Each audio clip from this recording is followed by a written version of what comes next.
Referees are just like everybody else. They hate getting in shit from their bosses. And when you are the person who is responsible for them getting in shit from their bosses because you keep tricking them with stupid plays like these.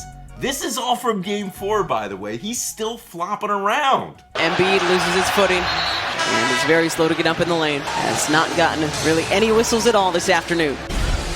There's that last play again. Felt like there was an advantage with Achua closing out on him. And you can just see Joel just head to the floor. I think it's a league-wide trend. It's not just limited to Sixer games. There happen to be a lot of late calls. I'm not even saying that there wasn't a foul. Step back, he is blocked, no foul. Embiid grabs it and sure thought there was a whistle underneath. Okay. There's the play down one end. Joel gets the loose ball. I didn't see much of a foul there. And then here, George getting his money's worth on that call. Right hand. Oh, Embiid, that's a hard foul on Siakam. Yeah, Embiid sent a message. This is after the timeout. This is crazy. After the timeout was requested during the dead ball, a technical foul was deemed on Joel Embiid, a dead ball contact. The second game in a row that you dug yourselves a little bit of a first half deficit. Are there common things you're seeing in those first halves? Some things that we can control. Embiid knocked down in the lane, gets back to his feet. He's still flopping around. There's like Floppy Jo all over the court again. Literally, the common denominator is that Joel Embiid continues to flop, but the refs are onto you. They're not gonna give you that whistle anymore because you got him in trouble with their bosses.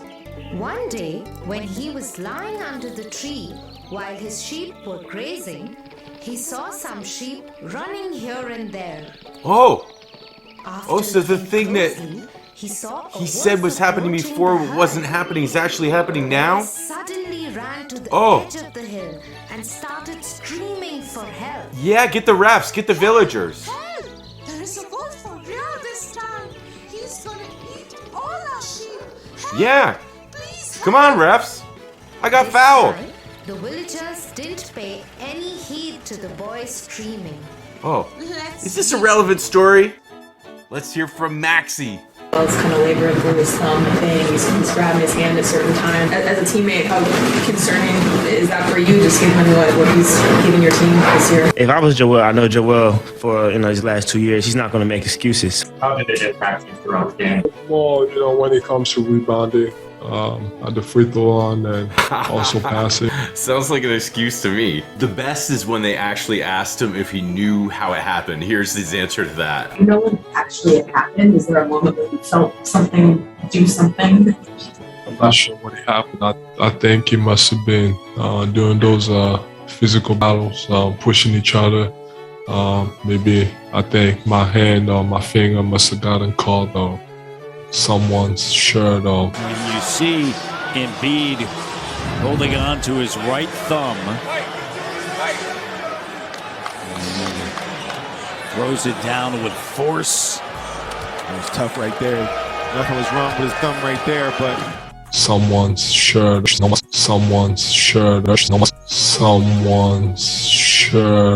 Yes, I'm sure that it was just a shirt that you your thumb caught in during some of those fisticuffs, Joel, that the other people instigated. Yes, that's definitely what it was. You've definitely matured, like you said in your post-game after game one. Watch this post-game, Pressy. You'll know that Joel was a little upset about the non-whistle tonight. So remember, he was telling Nick Nurse not to bitch about the whistle, but Joel, it's different because Joel is complaining about the non-whistle. Is it fair to say that you thought there should have been a few more fouls called? Like I was doing at the end of the game. They did a great job. I admire the job that they did today. To me, it felt like they had one job, coming in here tonight. And they got it done, so congrats to them. The Sixers weren't getting calls, and then I think they got in their heads a little bit in the second half, Ala. Doc Rivers, championship coach. Do you think that Joel will see the whistle that he saw in the first quarters of the first two games? Or do you think now that all referees league-wide are wise to the fact that he's a flopper. Doc Rivers. It's going to be something he's going to have to deal with throughout the playoffs from this point on. It's not going to go away. Embiid is worried because Nick Nurse called attention to the calls that Embiid was getting all regular season and got in the first quarters of Game 1 and Game 2.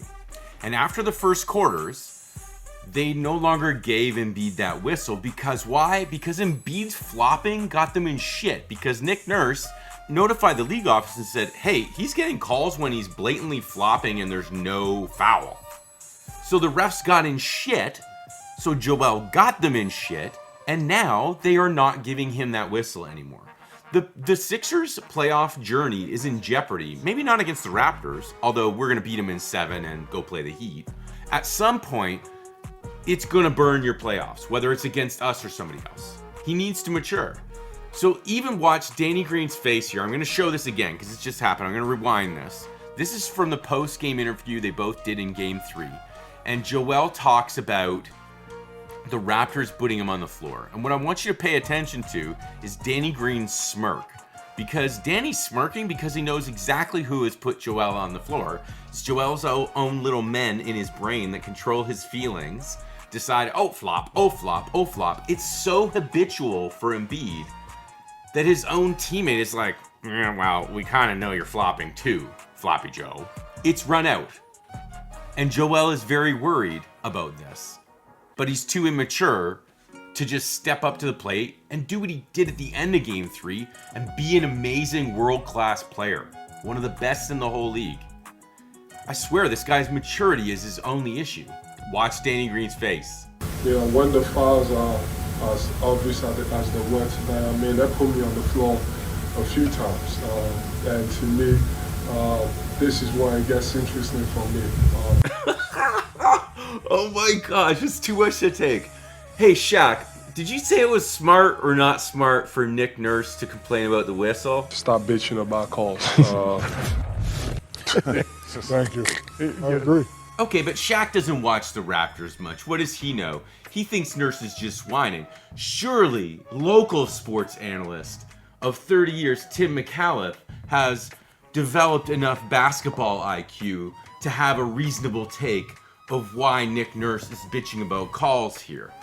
McAuliffe, what was your take on Nick Nurse complaining to the league about calls? But stop the constant whining. We're better than that. TSN. Myself, the Raptor Freak, Warwick, the Noose, the YouTube Raptors fan population can do a better job on basketball than this joker. Because he thought that Nick Nurse was actually just whining.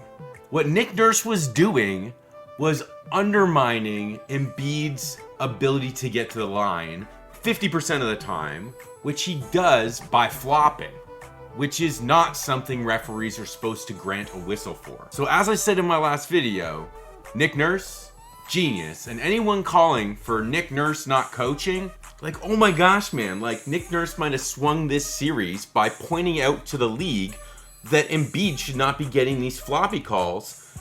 He might have swung this series to the point where Tom Duke, well-known Raptors fan amongst YouTubers, may actually have the numbers 1-143 tattooed on his forehead, according to Alexiot's. Raptors are winning this in 7, guys. Like it or not, this whole thing about calls is the narrative that Nick Nurse felt he needed to drive to show the league, hey, if we play solid defense and we beat them to the spots, stop blowing your whistle. Where would you say the process is right now? I don't give a damn about the process.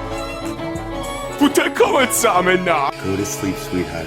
Save your strength for Giannis. Alright guys, that's it for this game. I just wanted to spend a little time showing that Embiid is risking the entire Sixers playoffs. If they can't control him, they are giving us a window, and egos get big, guys, when this stuff happens. If Doc can't get control of Embiid, they're giving us a window, and we will put them out in 7. 1-143, Mr. Duke. Scotty Rookie of the Year video coming up. I've got tons of highlights. Thad, Boucher, Pascal, Freddie when he gets hot off D. Freddie getting injured, guys. This is tricky stuff. I don't think I'm going to do videos on that. I'm going to do a Rookie of the Year video, take my kids to Wonderland tomorrow for opening day. We're seasons pass holders. Maybe we'll see you there. Have fun, and Raps in 7. Who's on the Heat again? Kalo. Dr. Kyle. Kawhi, isn't it going to be great to see Kalo again? Memories pressed between the pages of my mind. This is Chef's Kiss approved. Mwah!